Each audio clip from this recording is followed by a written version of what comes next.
गांव में यमुना नाम की एक औरत अपने बेटे गोपाल के साथ रहती थी। गोपाल बहुत छोटा था जब उसके पिता चल बसे। पति के जाने के बाद यमुना के पास घर चलाने का कोई जरिया नहीं था। तब उसकी पालतू भैंस शर्मिली ने उसका बहुत साथ दिया। यमुना के पास शर्मिली नाम की एक भैंस थी। उसी के सहारे यमुना ने अपने परिवार को चलाया। यमुना अपनी भैंस का दूध बेचकर घर चलाने लगी। उसकी भैंस का दूध पूरे गांव में मशहूर था। गांव के सभी लोग यमुना से ही दूध लेते थे।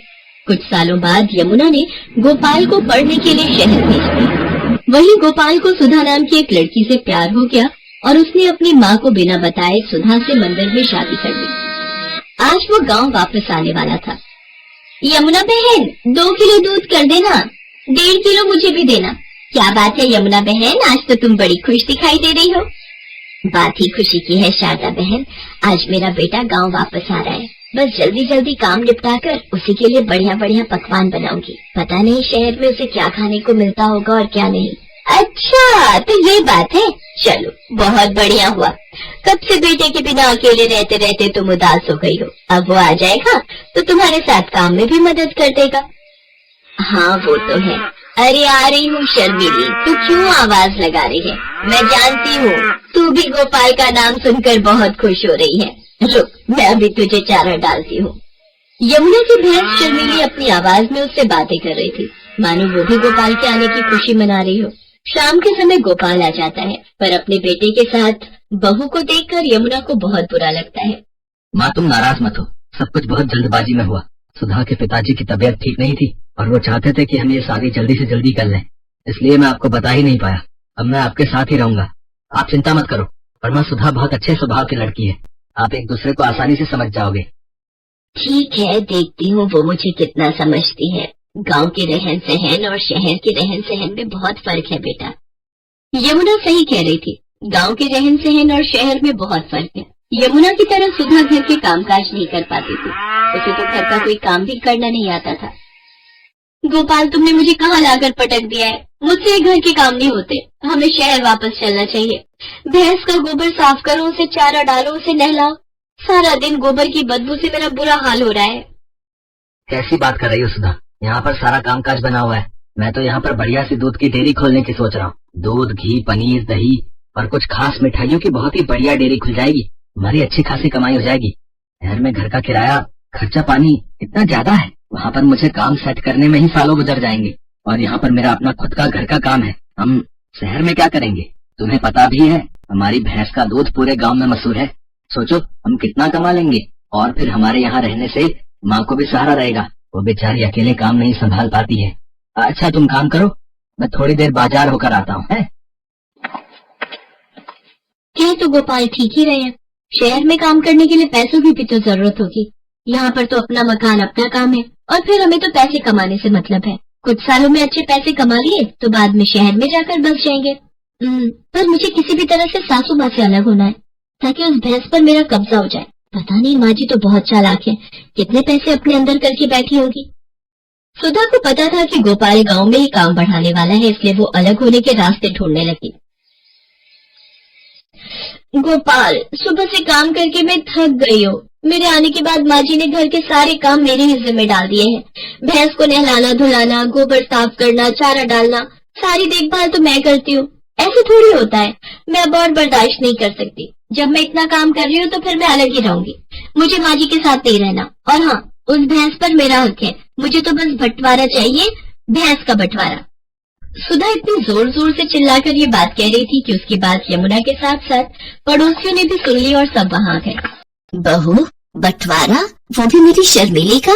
मेरे जीते जी ऐसा कभी नहीं होगा। और तुम जानती ही क्या हो शर्मिली के बारे में? उसे मैंने बहुत प्यार से पाला है, उसकी देखभाल की है। तुम मेरी शर्मिली को एक दिन भी रख कर तो दिखाओ, वो तुम्हारे साथ एक दिन भी नहीं रहेगी।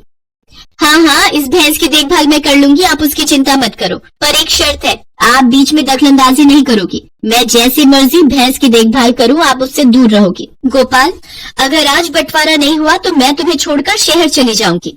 माँ, अगर सुधा चाहती है तो आप उसे भैंस दे क्यों नहीं देती हो? उसे एक बार कोशिश करने तो दो, कहीं ऐसा ना हो आप दोनों के झगड़े में मेरी शादीशुदा जिंदगी खराब हो जाए।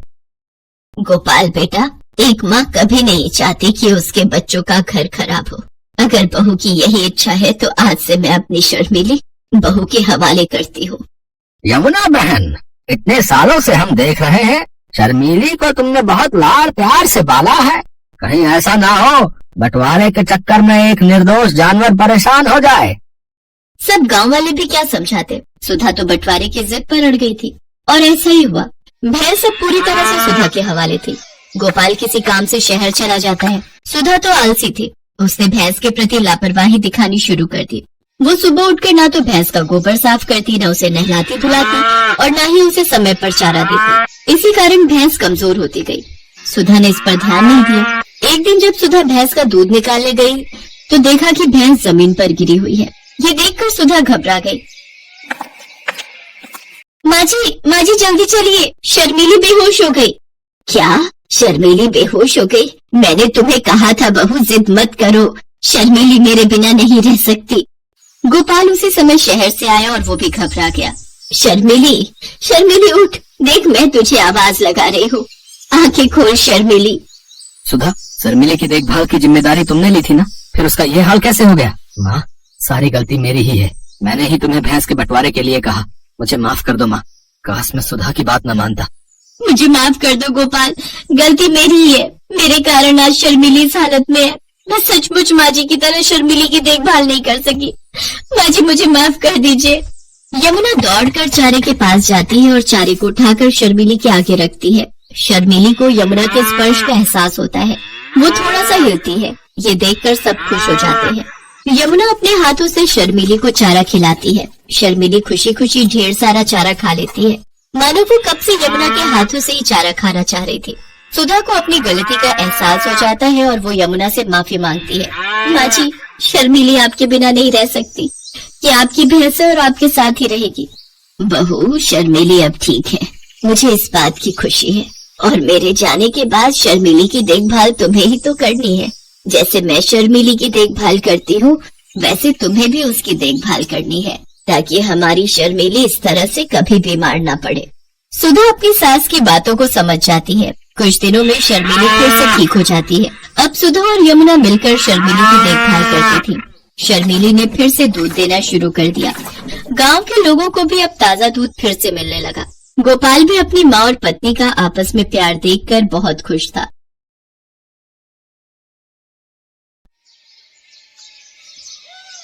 राजेश नाम का एक ऑटो वाला ऑटो चलाया करता था। उसकी बीवी शीतल और 7 साल का बेटा राजू था।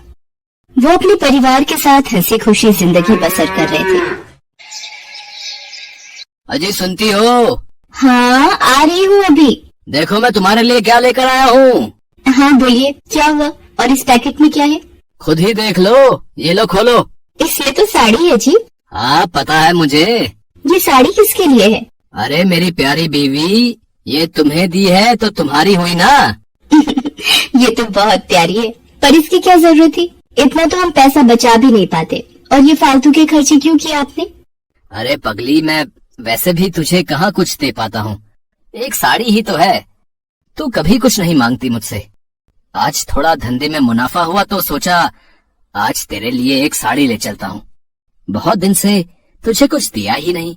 मैं जानती हूँ हालातों को, तभी तो आपसे कुछ नहीं मांगती।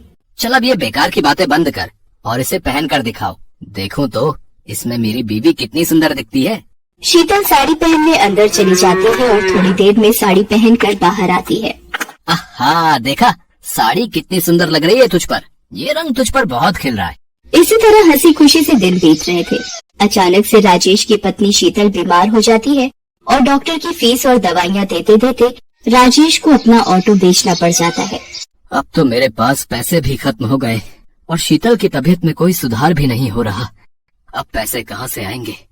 शीतल को इस हालत में नहीं देखा जाता। ऐसा करता हूँ, अपना ऑटो बेच देता हूँ। राजेश ये सोचकर अपने ऑटो लेकर एक दुकान पर पहुँचता है।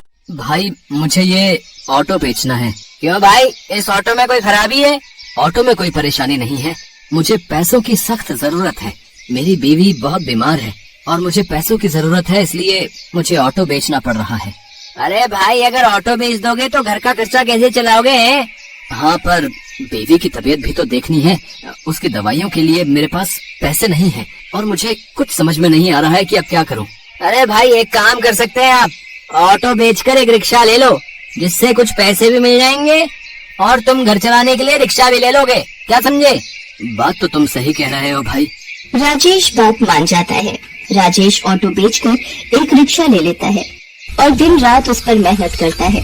वहाँ राजेश की पत्नी की तबीयत अचानक खराब हो जाती है और वो उसे हॉस्पिटल लेकर जाता है। डॉक्टर साहब, मेरी पत्नी को एक बार देख लीजिए, उसकी तबीयत बहुत खराब है। ठीक है, इसे मेरे केबिन में लेकर आओ। राजेश शीतल को डॉक्टर के केबिन में लेकर जाता है। इनकी तबीयत बहुत खराब है, आप ये इंजेक्शन जल्दी से लेकर आइए, वरना मैं कुछ नहीं कर पाऊंगा। राजेश के पास पैसे नहीं थे। थोड़े से पैसे लेकर राजेश दवाई की दुकान पर जाता है और इंजेक्शन लेने के लिए पैसे देता है। इनमें 10 रुपए कम है। भाई, मुझे इंजेक्शन दे दो, मेरी बीवी की तबीयत बहुत खराब है। पहले 10 रुपए लेकर आओ। प्लीज मुझे ये इंजेक्शन दे दो, नहीं तो मेरी बीवी मर जाएगी। भाई, मेरे पास यही पैसे हैं और मुझे इंजेक्शन की बहुत जरूरत है। राजेश उसी दुकान के सामने रोने लग जाता है। उस दुकान वाले से रोते रोते अपनी बीवी के लिए इंजेक्शन मांग रहा होता है, लेकिन वो दुकान वाला बहुत लालची था। वो राजेश को वहाँ से भगा देता है। अरे कुछ भी करो, मुझे 10 रुपए दो तभी इंजेक्शन मिलेगा, वरना निकलो यहाँ से। राजेश बिना इंजेक्शन के ही वापस आ जाता है और उसकी बीवी का देहांत हो जाता है। राजेश अपने बेटे के साथ रहने लगता है। उधर दुकानदार, जिसका नाम विपिन था, जहाँ राजेश के पास पैसे न होने पर उसने राजेश को धक्का देकर भगा दिया था, वो एक बहुत ही लालची दुकानदार था। वो दवाइयों से बहुत पैसा कमाता था, इसीलिए उसने अपनी बहुत जायदाद कर ली थी। आजकल धंधे में बहुत कमाई हो रही है, हर माल में मुनाफा हो रहा है। अब एक काम करता हूँ कि एक प्लॉट और ले लेता हूँ। हाँ। विपिन घर पहुँचता है और प्लॉट लेने की सोचता है। पापा पापा। तभी विपिन को अपने बेटे की आवाज सुनाई देती है और भाग कर जाता है तो देखता है कि उसका बेटा जमीन पर बेहोश पड़ा है। वो अपने बेटे को लेकर अस्पताल पहुँचता है। अब डॉक्टर साहब देखो, अब मेरे बेटे को क्या हो गया है?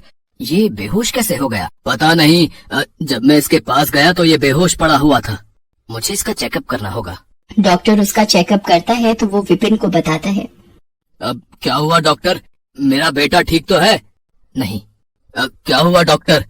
आप जरा तसल्ली रखें। अब क्या बात है डॉक्टर साहब, ऐसा आप क्यों कह रहे हैं? मुझे बहुत दुख के साथ कहना पड़ रहा है कि आपके बेटे को कैंसर है। विपिन के पैरों तले जमीन खिसक जाती है और अब संभालिए अपने आप को। ये क्या कह रहे हो डॉक्टर साहब? ऐसा कैसे हो गया? ये सच है विपिन जी। अब क्या कर सकते हैं? मेरा बेटा ठीक तो हो जाएगा ना? हाँ, उसके लिए कुछ महंगी दवाइयाँ जरूरी हैं और कुछ टाइम इलाज करना पड़ेगा और आपको थोड़ा सब्र रखना पड़ेगा। विपिन अपने बेटे का इलाज करवाना शुरू कर देता है।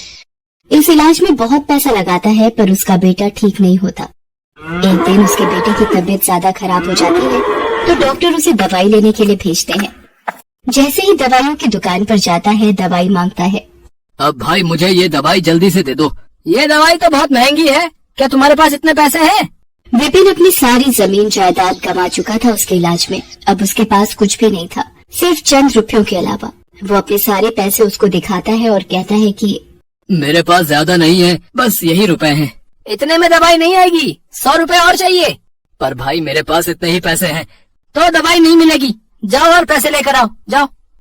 मेरा बेटा बहुत बीमार है, मैं आपके 100 रुपए जल्दी ही चुका दूंगा।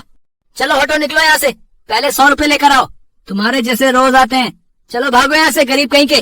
विपिन को पता था कि ये दवाई बहुत सस्ती है और दुकानदार इसे बहुत महंगी बेच रहा है।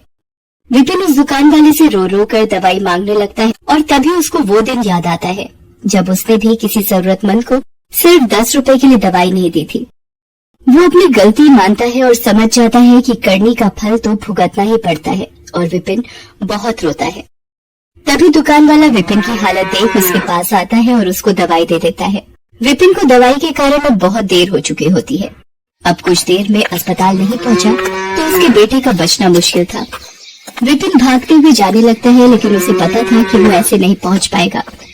इसलिए कई लोगों से अस्पताल छोड़ने को कहता है, लेकिन उसके पास पैसे न होने पर कोई भी उसको अपनी गाड़ी में नहीं बिठाता। अगर मैं जल्दी ही अस्पताल नहीं पहुंचा तो मेरा बेटा। जब वो जा रहा होता है तो उसे ठोकर लगती है और वो गिरने लगता है। तभी एक रिक्शे वाला उसे आकर थाम लेता है वो वही रिक्शे वाला होता है जिसको दवाई देने के लिए विपिन ने मना कर दिया था, लेकिन फिर भी वो अपने रिक्शे में विपिन को बिठा लेता है और पूछता है, भाई तुम्हें कहाँ छोड़ दूं? मेरा बेटा अस्पताल में है, मुझे वहाँ जल्दी पहुँचना है, लेकिन मेरे पास पैसे नहीं है। कोई बात नहीं, आप परेशान ना हो, सब ठीक हो जाएगा। मैं आपको वहाँ बिना पैसों के छोड़ दूंगा।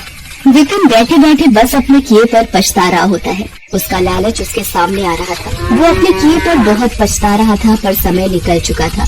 मैंने दूसरों का बहुत दिल दुखाया है और शायद इसीलिए आज मेरी ये हालत है। इसी वजह से मुझे आज ये दिन देखना पड़ रहा है। मैंने न जाने कितनों को दवाई नहीं दी, कुछ पैसों के लिए, और आज मैं भी वहीं खड़ा हूँ। आज मेरे पास भी पैसे नहीं है और दवाई की जरूरत है। सबको ऐसा ही महसूस होता होगा जैसा कि मैं लाचार महसूस कर रहा था। विपिन हॉस्पिटल पहुँचता है।